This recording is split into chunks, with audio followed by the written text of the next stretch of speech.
Welcome to my kitchen and to a new Ask Charlie how to, and today we are making a lamb tagine. Really comforting, warming, delicious food and perfect for this time of year. So let's get cooking. I'm starting with adding a good glug of olive oil to my pan. You don't want to heat the oil up too much.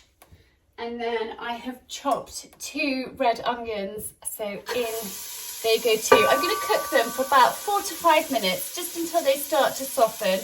And I may move it onto this ring if that's getting too hot. I'm now adding in my garlic, and I will leave the recipe linked. It will be on my website, but I'll leave it linked down in the description for you to click through to my website for it. So I'm not going to tell you all the quantities. Now you can head over there.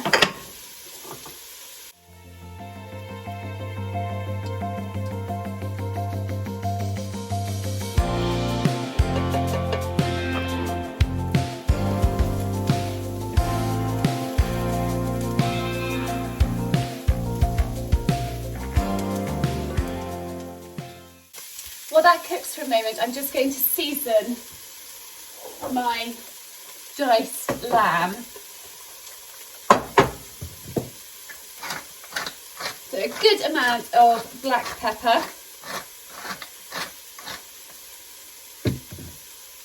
and some sea salt.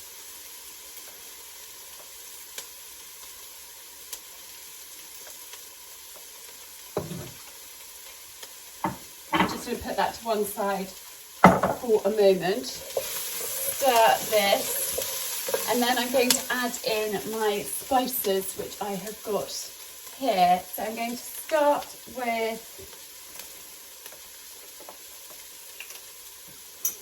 a tablespoon of cumin,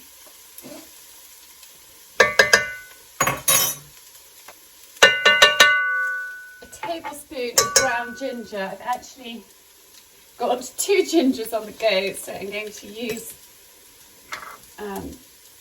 that up. Just pop that all in. A tablespoon of ground cinnamon. A tablespoon of turmeric. And actually, that's probably all of that one too. And finally, a tablespoon of paprika. Ooh, maybe it's slightly too much. Making a bit of a mess of this, it's difficult. Doing it while I'm trying to film for you. And just stir those through and cook those for a minute or two. Let me show you what it looks like. Can you see? Just keep stirring. You don't want it on a really high heat. My alga's actually not too hot at the moment because I've been cooking on it today.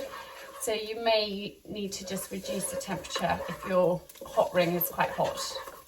Now I'm going to add in some tomato passata.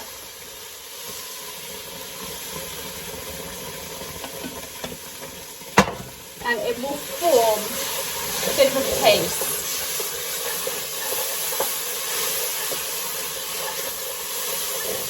Like that. Let me show you. That's the consistency. It's perfect. And now for my seasoned lamb.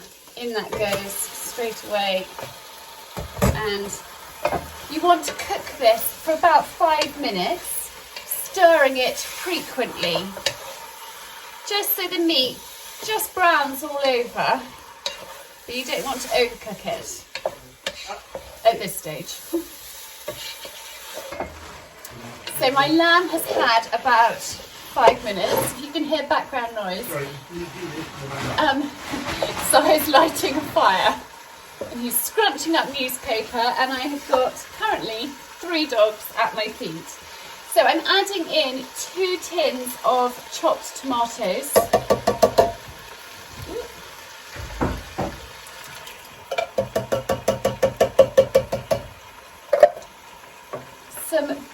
stock, and you can actually add the beef stock to your jars, give them a swill around and tip that in.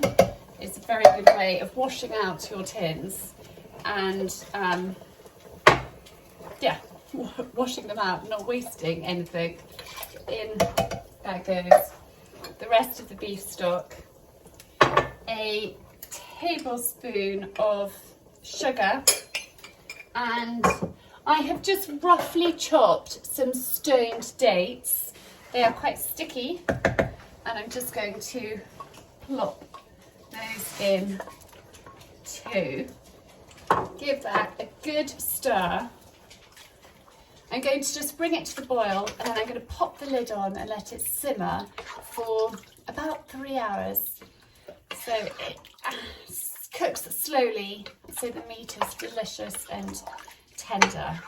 The flavours are amazing. The smells that I'm currently getting are just incredible. A little tip about stock: I keep leftover gravy and freeze it, and then you can defrost it and you can use that as stock, which really adds delicious flavour and is actually much better than stock cubes.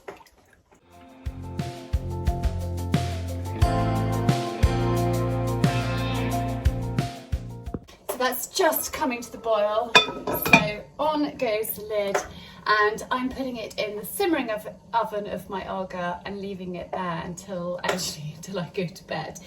So for about 3 hours.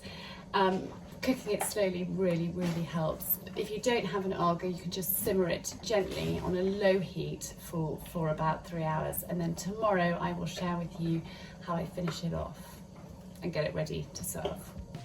Two very happy girls here on the sofa by the fire.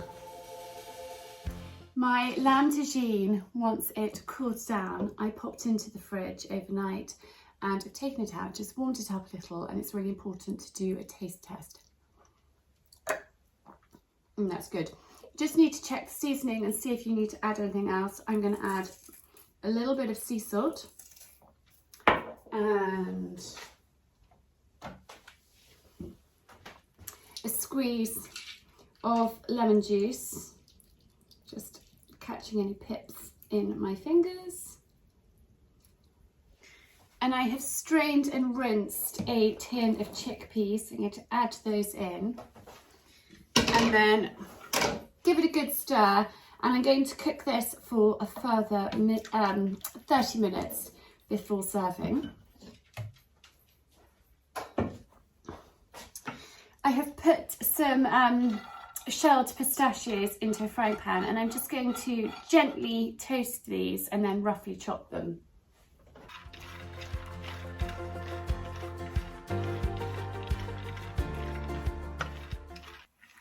Just going to roughly chop these, not in a huge, I'm not going to do the whole lot in one go because they'll be pinging all over the place. Actually, I need to put a tea towel under my chopping board to stop it from rocking. That has done the trick. There's nothing worse than a chopping board that is rocking. So just roughly chop them and then pop them in a bowl ready to sprinkle on the top to serve, or your guests can help themselves to them. There might be people with nut allergies, so you may want to keep them separate.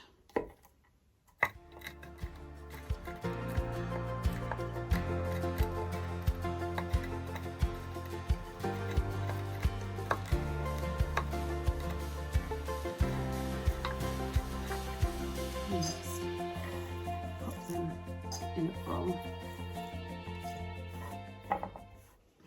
Now I am serving this lamb tagine actually at a catering job, so I am going to just talk you through the rest of it, and I will show you while I'm there, but I won't chat to you.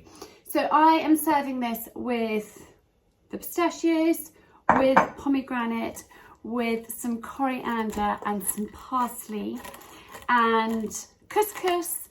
When I do my couscous, I just actually put a vegetable stock cube in and it just gives it a little bit more flavour.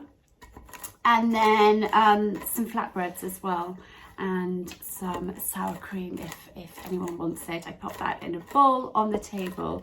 So I hope that you have enjoyed seeing how I make my lamb tagine, and I will show you the plated up version. I will pop that in for you to see. But yes, anyway, I need to get cracking. I need to get the food all transported over and heated up and ready to serve for the lunch. If you are new to my channel, please do subscribe, hit the bell to be notified of my videos, and I love having ideas from you of other how-to videos, so please do let me know down in the comments below what you would like to see.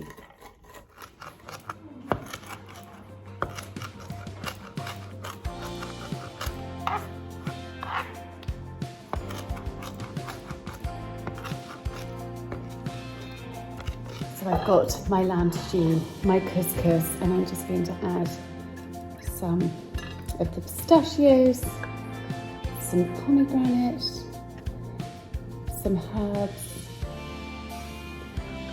a dollop of sour cream, and then some flatbread.